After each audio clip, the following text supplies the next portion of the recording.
할렐루야. 네, 반갑습니다. 오늘도 하나님 앞에 예배하러 나오신 우리 사랑하는 성도님들 한 분도 빠짐없이 모두가 하나님의 풍성한 은혜를 경험하는 복된 시간이 되기를 바랍니다. 이 시간 우리 지난주에 우리 함께 말씀을 나누었던 게 환대였습니다. 우리 앞뒤 좌우로 우리 성도님들과 함께 아주 여러분들 지을 수 있는 가장 아름다운 미소로 바라보면서 잘 오셨습니다 하고 인사하겠습니다. 잘 오셨습니다. 자, 예, 다시 한 번 더 은혜 받읍시다 하고 우리 함께 인사하겠습니다. 은혜 받읍시다. 할렐루야. 우리가 계속해서 매주일 하나님의 성품에 참여하라 라고 하는 주제로 우리가 하나님의 성품의 한 부분씩 우리가 계속 살펴봅니다. 지난주에 우리가 환대에서 우리가 함께 나누었고요. 그래서 우리 성도님들이 교회에 오며 한 주간 만에 주중에도 뵙는 분들도 있지만 주일에 한 번 뵙는 분들도 많이 있잖아요. 그러다 보니까 우리가 만나서 좀 서먹서먹할 수도 있어요. 그런데 정말 우리 교회의 좋은 교회 분위기는 왔을 때, 만났을 때 되게 반갑게 환영하면서 한 주간 어떻게 지냈냐라고 하면서 같이 인사 나눌 수 있다며 전체적인 그 교회의 어떤 분위기가 더욱더 밝아지리라 생각합니다. 우리 모두가 하나님 그 성품에 참여해서 우리가 함께 즐겁게 환영하고 같이 또 하나님 앞에 예배하는 우리 공동체가 되었으면 좋겠습니다. 사랑하는 성도 여러분, 오늘은요 우리가 본문의 말씀들을 우리가 중심으로 해서 신실하신 하나님이라는 제목으로 같이 말씀을 잠시 살펴보고자 합니다. 여러분, 혹시 여러분들은 약속을 어떻게 생각하십니까? 약속을 잘 지키시는 편입니까? 아니면 약속을 가벼이 여겨서 잘 지키지 않는 편입니까? 물론 스스로를 돌아보면 내가 어떤 사람이다 라고 하는 부분들에 대해서 한 번씩은 한번 생각해 볼 수가 있을 것 같습니다. 우리 주변에는요 약속을 잘 지키는 사람들이 있습니다. 만나기로 약속한 시간이 있다라고 한다면 그 약속보다 먼저 움직여서 항상 먼저 도착해서 기다리는 그러한 사람이 있습니다. 어떤 사람에게 물건을 빌렸다라고 한다면 그 물건을 언제까지 돌려주겠다라고 약속을 했으며 그때에 정확하게 그 물건을 돌려주는 사람도 있죠. 어떤 약속을 하면 무슨 일이 있어도 그 약속을 잊지 않고 그 약속을 지키려고 노력하는 사람이 우리 주변에 있습니다. 그런 사람들을 우리가 접하고 그런 사람들을 대할 때면 우리는요, 정말 신뢰가 간다라고 이야기를 합니다. 신뢰가 가면서 또 우리가 믿을 만한 사람이다라고 하죠. 약속 하나만 잘 지켜도요, 믿을 만한 사람이란 평가를 받게 되는 것이죠. 하지만 반대의 경우도 있습니다. 약속을 잘 지키지 못하는 사람들도 많이 있어요. 시간을 잘 못 지키거나 빌려간 물건을 무엇인가를 제때에 돌려주지 않을 뿐만 아니라 그것을 잊어버리는 경우들도 많이 있죠. 또한 약속을 가볍게 여겨서 그것을 대수롭지 않게 여김으로써 약속을 어기는 사람들도 많이 있습니다. 이런 사람들을 보며 우리는요, 겉으로는 우리가 웃으면서 대화를 할지 모르지만 속 내면에서는요, 그에 대한 평가를 할 때 믿을 수 없는 사람이다, 신뢰가 가지 않는다라고 하는 그런 말들을 하게 되는 거죠. 그런데 정말 중요한 것은 뭐냐면요, 아무리 신뢰가 가고 믿을 만한 사람이라 하더라도 우리가 이 땅을 살아가면서 하는 모든 약속을 완벽하게 다 지키는 사람은 없다라고 하는 것이죠. 모두가 다 힘들어요. 정말 어려운 부분입니다. 내 의지의 연약함도 있겠지만 많은 부분에서는요, 내 의지와는 상관없이 약속을 지키지 못할 상황들이 늘 우리 앞에 펼쳐질 수 있기 때문이죠. 이러한 상황이 펼쳐지면 그나마 책임감이 있는 사람들은 그러한 상황 속에서 변명 없이 약속을 지키지 못했다라고 하는 그 미안한 마음으로 자신의 탓으로 책임을 돌리며 그 책임을 다하려고 하는 사람이 있습니다. 하지만 이와는 반대로 어쩔 수 없는 상황이다라고 하는 말로서 모든 것을 상황이나 환경 탓으로 돌리면서 책임을 회피하려고 하는 사람들도 있죠. 그렇다면 여러분들은 어느 부류에 속하는 사람들입니까? 약속을 잘 지키려고 노력하는 사람인지, 그리고 거기에 대한 책임을 지려고 하는 사람인지, 아니면 약속을 가볍게 여기는 사람인지, 그리고 그 책임을 회피하는 사람인지, 나는 어떤 부류에 속할까요? 사랑하는 우리 성도 여러분, 오늘 우리가 함께 참여할 하나님의 성품은요, 신실입니다. 신실하다. 우리가 흔히 신실하다라고 말을 할 때에 이 말은요, 약속이나 말이 신뢰할 만하다라고 하는 그러한 뜻을 가지고 있습니다. 성경은요, 일괄되게 일관되게 하나님의 신실하신 성품에 대해서 말씀합니다. 우리는요, 우리의 연약함이나 우리 안에 있는 어떤 환경에 의해서, 환경의 지배를 받아서 약속을 지키지 못할 때도 있다라고 말씀을 드렸어요. 그러나 성경은요, 끊임없이 말씀하시는 것이 하나님은요, 신실하신 분이시다라고 이야기를 합니다. 그래서 히브리서 저자는요, 히브리서 11장 11절에서 이렇게 선포를 합니다. 함께 볼까요? 믿음으로 사라 자신도 나이가 많아 단산하였으나 잉태할 수 있는 힘을 얻었으니 이는 약속하신 이를 미쁘신 줄 알았음이라. 아멘. 약속하신 이를 미쁘신 줄 알았다라고 이렇게 이야기를 합니다. 하나님은 약속하신 것을 성취하시는 미쁘신 분이시다라고 이렇게 고백을 하고 있는 것이죠. 하나님은요, 신실하시다라고 하는 거예요. 사랑하는 여러분, 사실 연약하고 제된 성품을 가지고 있는 우리는요, 늘 말씀대로 살지 못하며 약속에 신실하지 못한 것이 사실입니다. 그러나 우리 하나님은요, 한 번 세우신 언약은요, 끝까지 기억하시고 반드시 그것을 지키시는 분이시죠. 이러한 신실한 성품은 주로 말과 행동의 일치로 나타나는 것을 보게 됩니다. 그러므로 신실한 성도는요, 그가 한 말에 책임을 지고자 노력을 하는 거예요. 반대로 신실하지 못한 성도다라고 하면요, 자기가 한 말에 대해서 책임을 지려고 하지 않죠. 무언가를 자꾸 핑계를 대고 무엇인가를 다른 어떤 조건, 다른 것들 이야기를 하면서 그 책임을 회피하려고 합니다. 신실한 사람인지 신실하지 못한 사람인지는요, 그 모습을 보면 우리가 알 수가 있다라고 하는 거죠. 사랑하는 성도 여러분, 오늘 본문을 보면 이스라엘 백성들이 약속의 땅 가나안을 목전에 두고 있을 때에 모세는 이스라엘 백성들에게 여호와의 신실하심을 선포하고 있음을 보게 됩니다. 신명기 7장 9절입니다. 우리가 다시 한 번 더 함께 읽겠습니다. 같이 읽겠습니다. 시작. 그런즉 너는 알라.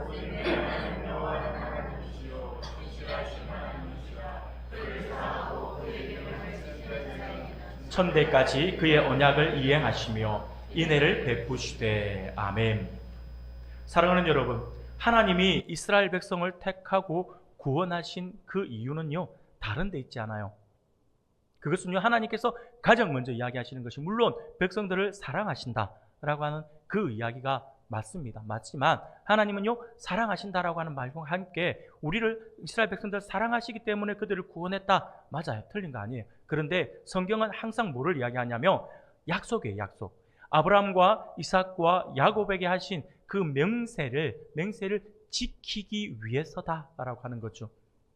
그런데 이렇게 모세가 약속의 땅인 가나안을 목전에 두고 있을 때에 백성들에게 여호와 하나님의 신실하심을 선포하신 것은요, 그 이유가 있어요. 그 이유는 다름이 아니라 이제 약속의 땅에 들어갈 이스라엘 백성들도 하나님의 말씀 앞에서 신실해야 하기 때문이다라고 하는 거죠. 하나님이 신실하시기 때문에 신실한 하나님의 백성으로서 당연히 하나님의 성품을 본받아서 이제 우리가 가나안으로 들어갈 것인데, 하나님이 약속하신 그 땅으로 들어갈 것인데 우리 또한 신실함을 유지해야 한다라고 하는 것이 이 하나님을, 신실하신 하나님을 지금 설명하고 있는 이유입니다. 사랑하는 여러분, 이 장면은요, 굉장히 중요한 부분입니다. 이것은요, 그 시대에 출애굽하여서 가나안을 목전에 두고 있는 이스라엘 백성들에게만 적용되는 말씀이 아니라 오늘 우리들에게 그대로 적용되는 말씀이기 때문에 그렇습니다. 오늘 우리가 천국을 바라보며 달려가고 있습니다. 저 천국을 바라며 열심히 달려간 우리들에게도 아주 중요하게 다가오는 말씀이라고 하는 거죠. 천국 백성으로서 우리들 또한 하나님의 약속의 땅인 천국에 들어가기 위해 이 땅에서의 삶을 아무렇게나 그렇게 살다가 때가 되면 주님의 손에 이끌려 천국 가는 것이 아닙니다. 하나님께서 우리를 구원하셔서 이 땅에 남겨두신 이유는 우리에게 사명을 주셨고 또 우리로 하여금 하나님의 나라에 합당한 사람으로서 성화되어 가는 과정을 하나님께서 기다리시는 시간이다라고 할 수가 있다라고 하는 거죠. 우리는요, 이 땅에서 아무렇게나 구원받았다고 해서, 내가 예수 믿는다고 해서 이 땅에서 아무렇게나 살다가 주님 다시 오실 그때에 주님 손잡고 천국 가는 것이 아닙니다. 이 땅에서 날마다 우리 주님 닮은 신실한 성품으로서 하루하루 성화되어서 그리스도의 장성한 분량에 이르기까지 힘써야 한다라고 하는 거죠. 하나님 천국 백성으로 합당한 모습으로까지 우리가 나아가야 한다라고 하는 것입니다. 그러므로 오늘 우리는 하나님의 신실하신 성품을 본받고자 힘써야 한다라고 하는 거예요. 그래서 우리가 올해 들어서 하나님의 성품에 참여하라고 하는 이 주제를 가지고 하나씩 하나님의 성품을 닮아가고자 우리가 말씀을 통해서 그 근거로 삼아서 우리가 배우고 또 그것을 노력하고자 한다라고 하는 거죠. 하나님의 말씀을 듣고 한 주간의 삶 속에서 그것을 적용하는 삶을 살아야 해요. 잊어버리면 안 됩니다. 그래서 조금씩 제가 늘 말씀을 드리잖아요. 갑자기 변하시지는 마시라고. 갑자기 변하면 옆에 사람이 두려워요. 이 사람은 갑자기 변하면 왜 이러지 하면 무서워요. 그렇기 때문에 갑자기 변하시지 마시고 조금씩 변하자고요. 어제보다는 오늘 조금 더 낫고 오늘보다는 내일 조금 더 낫고, 그래서 나중에 우리 주님 다시 오실 그때에는 우리 주님께 잘했다라고 하는 칭찬을 받는 그런 거룩한 성품으로서의 하나님의 사람으로 서자라고 하는 거죠. 그게 우리의 모습이 되어야 합니다. 그래서 오늘은 이 신실에 대한 부분들을 우리가 보면서 하나님의 그 신실하신 성품을 본받고자 노력을 하자라고 하는 거죠. 사랑하는 성도 여러분, 오늘 우리는 오늘 우리는 여러 구절의 말씀을 함께 읽었습니다. 그 중에서 여호수아서 14장의 말씀을 보면 여호와 하나님의 신실하심과 갈렙의 신실함이 동시에 나타나고 있음을 보게 됩니다. 하나님의 신실하심이 오늘 본문 여호수아서 14장 우리가 읽은 본문에서 하나님의 신실하심이 여호와께서 말씀하신 대로 또는 여호와께서 말씀하신이라고 하는 말을 통해서 드러나고 있습니다. 하나님께서 약속하셨다라고 하는 거죠. 그 약속하신 것은 하나님께서 지키신다라고 하는 거죠. 그래서 말씀하신 대로라고 하나님의 신실하신 그 부분이 보여지는 거죠. 그리고 갈렙의 신실함은요, 성실한 마음으로라고 하는 말씀과 여호와께 충성하였으므로라고 하는 말씀, 곧 여호와의 말씀을 전적으로 따름으로라고 하는 말씀을 통해서 갈렙의 신실함이 보여지고 있다라고 하는 것입니다. 앞서 잠시 다시 읽었던 신명기 7장 9절에서 그런즉 너는 알라 오직 내 하나님 여호와는 하나님이시요 신실하신 하나님이시라. 그를 사랑하고 그의 계명을 지키는 자에게는 천대까지 그의 언약을 이행하시며 인애를 베푸시되라고 말씀을 하세요. 이 말씀은 앞서도 말씀드린 것처럼 약속의 땅인 가나안을 앞에 두고 하나님이 모세를 통해서 이스라엘 백성들에게 전해준 말씀입니다. 모세는요, 여호와가 유일하시고 신실하신 하나님이시다라고 하는 것을 선포하고 있는 것입니다. 하나님은요, 수많은 민족 중에서 이스라엘 백성들을 하나님의 소유로 구별하여 주셨습니다. 그리고 아주 무서운 10가지 재앙을 애굽에 내림으로써 400년간 종살이하는 그들을 불러내시고 홍해바다를 가르는 그러한 기적, 홍해바다를 건너는 그러한 기적을 베풀어 주셨어요. 이스라엘 백성들을 이끌어 내신 거죠. 또한 약속하신 가나안 땅에 가기까지 하나님은요, 불기둥과 구름기둥으로 그들을 지키시며 그들의 갈 길을 인도해 주셨습니다. 뿐만 아니라 그들이 굶을까 봐 하나님께서는요, 만나와 메추라기로 그들의 양식을 삼을게 해주셨고, 물이 없어서 호소할 때는요, 하나님께서 반석에서 물을 내어서 그들의 목을 축이도록 해주셨다라고 하는 거죠. 군사적인 능력으로 보면 전혀 군사적인 훈련을 받지 못한 그들이었지만 다른 민족과의 전쟁에서 늘 승리할 수 있게 해주셨다라고 하는 거죠. 하나님의 능력이 함께 하셨다라고 하는 것입니다. 하나님께서 이스라엘 백성들을 그렇게 보살펴 주셨다라고 하는 거예요. 사랑하는 여러분, 그러면 하나님은 왜 이렇게 이스라엘 백성들에게 특별한 은혜를 베푸시면서 가나안 땅으로 인도하셨을까요? 바로 앞서 말씀드렸던 그 이유 때문입니다. 바로 하나님께서 그들의 조상인 아브라함과 이삭과 야곱에게 언약을 맺으셨기 때문이다라고 하는 거예요. 끊임없이 광야에서 불평하고 불만하고 하나님 앞에 하나님을 원망하고 지도자 모세를 원망하는 그들이었지만 결국 하나님께서 그들을 버리지 아니하시고 그들을 끝까지 인도해 주셔서 지금 가나안 입국에까지 그 앞에까지 도달하게 해주신 하나님, 그리고 가나안 땅을 하나님께서 능히 주실 하나님, 그 하나님의 모든 은혜는요, 바로 하나님의 신실하신 조상들과 맺었던 그 언약을 기억하셨기 때문이다라고 하는 거죠. 창세기 12장 1절부터 3절까지의 말씀을 보며 우리가 잘 아시는 말씀이죠. 우리가 다 같이 한번 읽어볼까요? 창세기 12장 1절부터 3절까지의 말씀입니다. 같이 읽겠습니다. 여호와께서 아브라함에게 이르시되 너는 너희 고향과 친척과 아버지의 집을 떠나 내가 네게 보여줄 땅으로 가라. 내가 너로 큰 민족을 이루고 네게 복을 주어 내 이름을 창대하게 하리니 너는 복이 될지라. 너를 축복하는 자에게는 내가 저주하리니 땅의 모든 족속이 너로 말미암아 복을 얻을 것이라 하신지라. 아멘. 사랑하는 성도 여러분, 아브라함과 하나님께서 약속하신 약속의 말씀이에요. 하나님은요, 그 언약을 따라서 이스라엘을 하나님의 백성으로 삼으셨어요. 그리고 그들이 약속의 땅인 가나안에 들어가도록 인도하여 주셨습니다.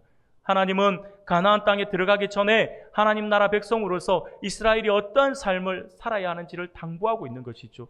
그것은 가나안 땅의 우상을 따르지 않고 오직 하나님만을 사랑하고 하나님 말씀을 신실하게 지키는 삶을 살아야 한다라고 하는 것입니다. 만약 그들이 하나님의 말씀대로 살아간다라고 한다면 하나님은요, 천대까지 이 약속하신 이 언약을 이행하실 것이다라고 말씀하셔요.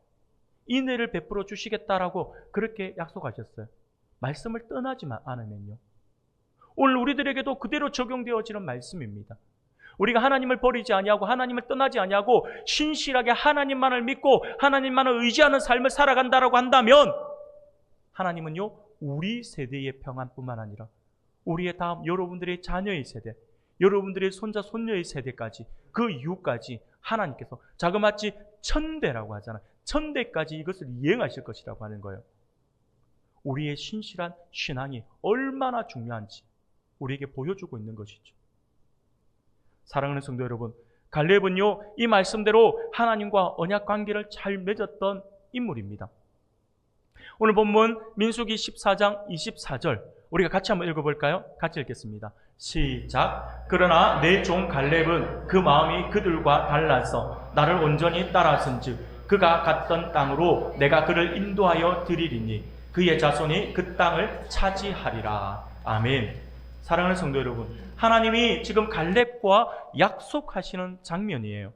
하나님의 기적과 같은 이 은혜와 그리고 인도하심과 보호하심 가운데 이스라엘 백성들이 가나안 땅을 목전에 둔 가데스 바네아에 이르렀을 때에 있었던 아주 중요한 사건을 우리가 기억해야 합니다. 바로 12명의 정탐꾼을 세운 사건이죠. 가데스 바네아에 이르렀을 때에 모세는요, 각 지파별로 지휘관 된 사람을 한 명씩 뽑아서 12명의 정탐꾼을 꾸렸습니다. 그리고 그들을 가나안 땅으로 보내게 됩니다. 12명의 정탐꾼은요, 가나안 땅으로 들어가서 40일 동안 이 가나안 땅을 정탐을 하고 돌아왔습니다. 갈렙도 그 12명 가운데 한 명이었습니다. 그런데 우리가 잘 알고 있는 것과 같이 이 12명 중에서 10명의 정탐꾼은 가나안 땅에 살고 있는 사람들이 너무나도 거대해 보였어요. 너무나도 두려워 보였어요. 그래서 그들의 마음에 가지는, 심중에 가진 마음이 어떤 마음이냐, 우리가 도저히 이길 수 없다라고 하는 거죠. 심지어 가나안 거민들을 너무나도 크게 느끼고 반대로 자신들은 너무나도 초라하게 느낀 나머지 그들 앞에 자신들은 메뚜기와 같다라고 이야기할 정도였습니다. 그들의 눈에 보이는 그 현실에 완전히 미혹되어서 그와 함께 하시는 하나님을 전혀 기억하지 못하고 있는 거죠. 너무 거대하다는 거예요. 이건 우리가 할 수 있는 것이 아니야 라고 하는 거죠. 그러면서 그들은 너무나도 크게 보여주고 자기들은 너무나도 낮게 낮춰주면서 흔히 말하는 메뚜기 컴플렉스에 빠져버렸다라고 하는 거죠. 그런데 여호수아와 갈렙 두 사람은 달랐습니다. 그들은 그 땅은 하나님이 주신 아름다운 땅이다라고 하는 것이 먼저 보였어요. 그 땅 거민들이 먼저 보이는 것이 아니라 하나님께서 우리에게 약속하신 젖과 꿀이 흐르는 땅, 그 땅이 더 먼저 보였어요. 와! 하나님께서 정말 이 땅을 우리에게 주신다고, 이 좋은 땅을 하나님은 정말 신실하시구나. 하나님의 말씀은 한치의 어긋남도 없구나 라고 하는 것이 그들에게 이게 보여진 거죠. 그래서 그 땅, 정말 아름답게 보였던 그 땅을 보고 와서 하나님께서 약속하신 그 땅, 정말 좋은 땅입니다. 정말 좋은 땅이에요 라고 그렇게 긍정적으로 평가를 합니다. 그러면서 가나안 거민들을 향하여서 그들이 비록 사람들이 볼 때 거대해 보일지는 몰라도 우리와 함께 하시는 하나님이 우리와 함께 하신다라고 한다면 우리는 능히 그들을 이길 수 있습니다라고 하는 거죠. 근데 능히 이길 수 있습니다라고 하는 표현을 어떻게 표현했냐면 그들은 우리의 먹이다라고 이야기를 해요. 얼마나 멋집니까? 사랑하는 여러분. 그런데 문제는 뭐냐면 이 다수의 의견이었죠. 백성들은 10명의 정탐꾼 이야기만 듣고 모세와 하나님을 원망했습니다. 이는 결국 하나님의 분노를 불러왔어요. 분노하신 하나님은 모든 이스라엘 백성 중에서 20세 이상은 가나안 땅에 들어가지 못할 것이라고 하나님께서 선포하시는 거죠. 그리고 그들의 가나안 땅을 그들이 40일간 정탐을 했잖아요. 그래서 이 40일의 하루에 1년을 더해서 40년 동안 광야에서 방황하게 될 것이다 라고 하나님께서 말씀하십니다. 하지만 하나님께서는요, 갈렙을 향하여서 하신 말씀이 바로 이 말씀인 거죠. 가나안 땅에 들어갈 것이고 그의 자손이 그 땅을 차지할 것이라고 약속을 해주시는 겁니다. 바로 신실하신 하나님을 믿었던 갈렙과 요수아의 은혜입니다. 신실하신 하나님을 믿었다라고 하는 거죠. 사랑하는 여러분, 그렇다면 하나님께서 약속하신 이 갈렙에게 약속하셨던 이 약속 어떻게 되었을까요? 오늘 본문 우리가 여호수아서 14장 12절 13절 이거는 제가 읽어드리겠습니다. 그날에 여호와께서 말씀하신 이 산지를 지금 내게 주소서. 당신은 그날에 들으셨거니와 그곳에는 아낙 사람이 있고 그 성읍들은 크고 견고할지라도 여호와께서 나와 함께 하시면 내가 여호와께서 말씀하신 대로 그들을 쫓아내리이다 하니 여호수아가 여분네의 아들 갈렙을 위하여 축복하고 헤브론을 그에게 주어 기업을 삼게 하매라고 말씀합니다. 사랑하는 여러분, 시간이 흘러서 이스라엘의 지도자는 모세에서 여호수아로 바뀌었습니다. 그리고 이스라엘 백성은 하나님이 약속하신 가나안 땅에 입성하여서 정복하는 데 성공합니다. 하나씩 하나님의 약속대로 하나씩 점령해 나갔습니다. 그리고 시간이 지나서 이제 지파별로 머물 땅을 분배를 하는 거죠. 땅을 분배를 합니다. 그런데 이때는 땅을 분배를 하지만 이때는 가나안 땅의 그 원주민들을 완전히 다 몰아낸 것은 아니었어요. 여전히 남아있고 여전히 전쟁도 남아있습니다. 그 가운데에 이 갈렙이 과거에 하나님이 자신에게 주시겠다라고 하신 그 약속, 그 땅에 대한 약속을 기억하면서 지금 그것을 언급하는 것이죠. 하나님이 신실하시다라고 하는 것을 알고 그 약속을 붙잡은 것입니다. 갈렙은 과거 정탐꾼으로 40일간 정탐을 하고 난 뒤 돌아와서 모세에게 충심으로 보고를 했으며 불신실한 다른 보고자와는 달리 여호와의 말씀을 전적으로 따르는 그러한 보고를 했다라고 하는 것입니다.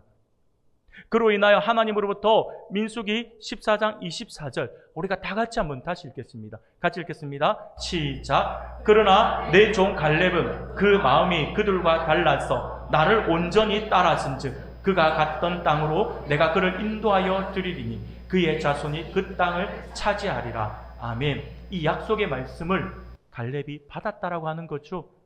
따라서 갈렙은요, 신실하신 여호와께서 그날에 말씀하신 이 산지, 바로 헤브론 땅을 이야기하는 거예요. 헤브론 산지를 지금 자신에게 달라고 여호수아에게 요청을 하고 있다라고 하는 거예요. 그러면 이 헤브론 땅이 정말 차지하기 쉬운 땅이냐? 이 땅이 그냥 편하게 얻을 수 있는 땅이냐? 아니에요. 이 헤브론 땅은요, 갈렙이 요구하고 있는 이 헤브론 땅은요, 분명 크고 견고한 성읍이에요. 그런데 그 성이 비어 있는 게 아니에요. 여전히 그곳에는요, 크고 강한 거인족이라고 불리는 아낙 사람들이 머물러 있는 그러한 땅입니다. 여전히 점령하기가 너무 힘든 땅이죠. 하지만 갈렙은 신실하신 하나님을 신뢰하였기 때문에 믿음의 보고를 할 수 있었고, 또한 하나님의 신실하심을 믿었기 때문에 하나님이 함께 하시면 여호와 하나님께서 말씀하신 대로 아낙 자손들을 쫓아내고 그 땅을 차지할 수 있을 것이다 라고 하는 믿음이 있었다라고 하는 거예요. 하나님이 함께 하시면 안 될 게 없다라고 하는 믿음이 있었다라고 하는 거예요. 결국 하나님은 여호수아를 통해서 갈렙에게 이 헤브론 땅을 주게 됩니다. 이와 같이 하나님은 약속을 반드시 지키시고 이루시는 분이십니다. 우리는 신실하신 하나님의 성품과 약속을 믿을 때에 신실한 태도로 하나님의 말씀에 순종하며 살아갈 수가 있습니다. 믿음이 얼마나 중요한지를 우리가 다시 한번 더 돌아보아야 합니다. 사랑하는 성도 여러분, 앞서도 말씀을 드렸지만 신실하다, 우리가 신실하다라고 말을 하는 것은요, 약속이나 말이 신뢰할 만하다라고 하는 뜻이거든요. 그래서 신실한 성품은 말과 행동이 일치하는 모습으로 나타난다라고 말씀을 드렸죠. 성경은 처음부터 끝까지 하나님의 신실하신 성품을 보여주고 있습니다. 하나님은 그의 백성에게 하나님이 이루실 일을 약속하시고 약속하신 것을 하나도 빠짐없이 성취하시는 분이시죠. 사랑하는 여러분, 구약에 나타난 하나님의 약속을 한번 생각해 봅시다. 하나님은 인간이 죄를 짓자 말자 여자의 후손을 통해서 사탄의 머리를 깨뜨리고 하나님 나라를 회복하시겠다라고 약속을 하셨어요. 또한 아브라함과 그의 후손에게 땅과 민족을 주시고 복되게 하시겠다라고 약속을 하셨죠. 이스라엘의 대표자인 모세에게는요, 이스라엘 백성을 하나님의 백성으로 삼겠다라고 약속을 하시고 율법을 통해서 그들에게 정체성을 부여해 주셨습니다. 더 나아가서 다윗의 후손을 통해 영원한 왕조를 이룰 것이다 라고 약속을 하셨고요, 이후에는 새로운 영으로 율법을 돌판이 아니라 우리의 마음에 새겨 지키도록 할 것이다 라고 약속을 하신 것입니다. 그래서 하나님의 영이 믿는 우리 안에 거하시는 거예요. 그래서 우리 안에 거하시면서, 하나님의 영이 우리 안에 거하시면서 우리에게 확고한 믿음을 주신다라고 하는 거죠. 사랑하는 여러분, 구약에서의 약속은 예수 그리스도를 이 땅에 보내심으로 모두 성취하셨어요. 하나님이 백성들과 하신 약속을 지키시고 이루어 가시는 그 이유는 그들을 사랑하시기 때문이다라고 말씀을 드렸죠. 그들을 하나님께 조상과 맺은 언약 때문이다라고도 말씀을 드렸고요. 그리고 또 하나님께서 그들을 사랑하시기 때문이다라고도 말씀을 드립니다. 하나님의 언약적 그 사랑을 우리는요, 헤세드라고 이야기할 수가 있습니다. 헤세드라고 하는 단어를 명확하게 우리가 딱 헤세드는 이거다라고 말하기는 참 어려워요. 그런데 지극한 하나님의 사랑, 인애, 이런 것들로 우리가 함께 또 해석이 되어집니다. 그래서 하나님의 언약적인 그 지극한 사랑, 헤세드라고 할 수가 있습니다. 우리는 하나님의 헤세드를 기억하고 경험하면서 하나님의 신실하심을 배워야 합니다.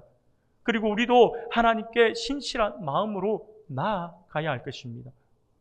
그렇다면 여러분, 우리는 어떻게 신실한 마음으로 하나님께 나아갈 수 있을까요? 우리가 하나님의 그 신실한 성품을 우리가 본받아야 된다라고 말씀을 드렸는데, 우리는 어떻게 신실한 모습을 가질 수 있을까요? 어떻게 신실한 마음으로 하나님께 나갈 수 있을까요? 그것은 다름이 아니라 어렵게 생각할 필요가 없어요. 하나님은요, 절대로 우리에게 어려운 것을 요구하지 않으십니다. 하나님은요, 어렵게 말씀하지 않고 쉽게 말씀하시거든요. 그래서 우리가 신실한 마음을 가질 수 있는 방법은 신실하신 하나님을 신뢰하며 의지하는 거예요. 쉽게 말하면 하나님께 붙어 있는 거예요. 하나님과 함께 동행하는 삶이에요. 특별히 기도입니다. 기도는 신실하신 하나님을 의지함을 표현하는 행동이죠. 우리는 기도를 통해서 하나님의 약속을 기억할 수 있고 하나님이 그것을 어떻게 이루어 가시는지를 볼 수 있게 됩니다. 더 나아가서 우리는 기도로 자신의 힘을 내려놓고 하나님만을 신뢰하기로 결단해야 합니다. 그리고 혹여라도 우리가 또 다른 것을 붙잡느라고 하나님을 놓치고 있지는 않은지를 돌아보면서 신실하게 하나님 앞으로 나아가야 한다라고 하는 거예요. 그러므로 우리가 이번 한 주간을 우리가 또 다시 살아갈 것인데, 이 한 주간은요, 더욱 신실하신 하나님 앞에 기도로 나아가는 우리 성도님들이 되시기를 소원합니다. 기도가 하나님 앞에 우리의 신실하심을 그대로 표현하는 하나의 방법이에요. 기도가 뭐예요? 하나님 앞에 아뢰고 하나님의 뜻을 구하는 거예요. 그리고 나의 고민과 나의 걱정이 있으면 하나님 앞에 맡기는 거죠. 맡긴다가 뭐예요? 하나님을 믿기 때문에, 우리의 기도를 들으시는 그분이 우리에게 응답해 주실 것이라고 믿기 때문에 그것을 우리가 내어놓고 하나님께 맡기고 우리의 삶의 현장으로 갈 수가 있다고 하는 거죠. 근데 많은 사람들이 기도를 한다고 하면서 하나님 앞에 아뢰기는 아뢰요. 아뢰고 나서 다시 돌아갈 때 그 문제를 자기가 다시 들고 가요. 그러니까 계속해서 그 고민 속에 빠지는 거죠. 그러나 신실하신 하나님을 믿는 신실한 성도는요, 하나님 앞에 맡기면 이제는 하나님 해주실 줄 믿습니다 라고 하면서 툴툴 털고 일어나야죠. 이게 신실함의 모습입니다. 사랑하는 성도 여러분, 오늘 하나님께서 우리에게 주시는 말씀을 기억할 수 있기를 바랍니다. 오늘 우리가 참여해야 할 하나님의 성품으로서 신실에 대해서 말씀을 살펴보았습니다. 하나님의 성품을 가장 잘 나타내는 단어 중 하나가 있다면 그것은 신실이라고 하는 단어일 것입니다. 신실은 하나님께서 반드시 약속을 지키신다라고 하는 의미이거든요. 갈렙은 하나님이 반드시 약속을 이루실 것을 믿었기에 좋은 땅이 아니라 아직 여전히 가나안 백성이 남아있는 산지를 달라고 요청한 것입니다. 하나님의 약속을 이루는 통로로서의 삶을 살아가고자 하는 갈렙의 의지가 엿보이는 대목이죠. 사랑하는 여러분, 하나님은 우리에게 말씀하시고 약속하신 대로 다 이루셨습니다. 그렇기에 예수님과 연합하여 살아가는 하나님의 백성인 우리도 말과 행동으로 하나님의 신실하심을 분명히 드러내어야 할 것입니다. 하나님은 지금도 하나님의 백성과 언약하신 것을 신실하게 이루어 가십니다. 이 사실을 우리가 분명히 기억하고 하나님의 약속을 신뢰하며 그 약속을 이루는 그런 통로로서의 삶을 살아가야 할 것입니다. 더불어서 타인과의 그런 약속을 반드시 이행하는 신실한 그러한 삶을 살아가야 할 것입니다. 예수 믿는 우리가 믿지 않는 사람들이 평가할 때 저 사람 믿을만해 라고 하는 평가를 받아야 하지 않겠습니까? 예수 믿는 우리가 세상 사람들이 볼 때 저 사람은 신실하다 라고 하는 그러한 이야기를 들을 수 있어야 되지 않겠습니까? 사랑하는 여러분, 그런데 이 신실함은요, 한순간의 신실로 끝나서는 안 됩니다. 한순간의 신실로 끝났으면 안 되고 성품이 되어야 돼요. 성품으로서 신실의 성품을 가져야 할 것입니다. 그러기 위해 우리는 더욱 하나님께 가까이 나와야 합니다. 왜냐하면 성품으로서의 신실한 성품은요, 하나님의 것이기 때문에 그래요. 전능하신 하나님만이 약속하신 모든 것을 지킬 힘과 능력, 의지를 가지고 계시기 때문이죠. 그러므로 신실하지 못한 우리는 하나님의 신실하심 안에 충분히 오래 머물 때에만 그 신실하심을 닮아갈 수가 있다라고 하는 사실을 우리가 분명히 알아서 날마다 더 가까이 하나님께로 나아올 수 있고 하나님과 딱 붙어서 하나님과 함께 동행하는 그러한 삶을 살아가는 우리 모두 뿐만 아니라 신실한 성품, 우리 주님 닮은 신실한 성품을 가져서 하나님을 더욱더 기쁘시게 하고 또한 우리 몸된 교회를 유익하게 하고 우리 주변에 있는 많은 사람들을 주께로 인도하는 우리 모든 성도님들이 다 되시기를 주님의 이름으로 축원합니다. 아멘.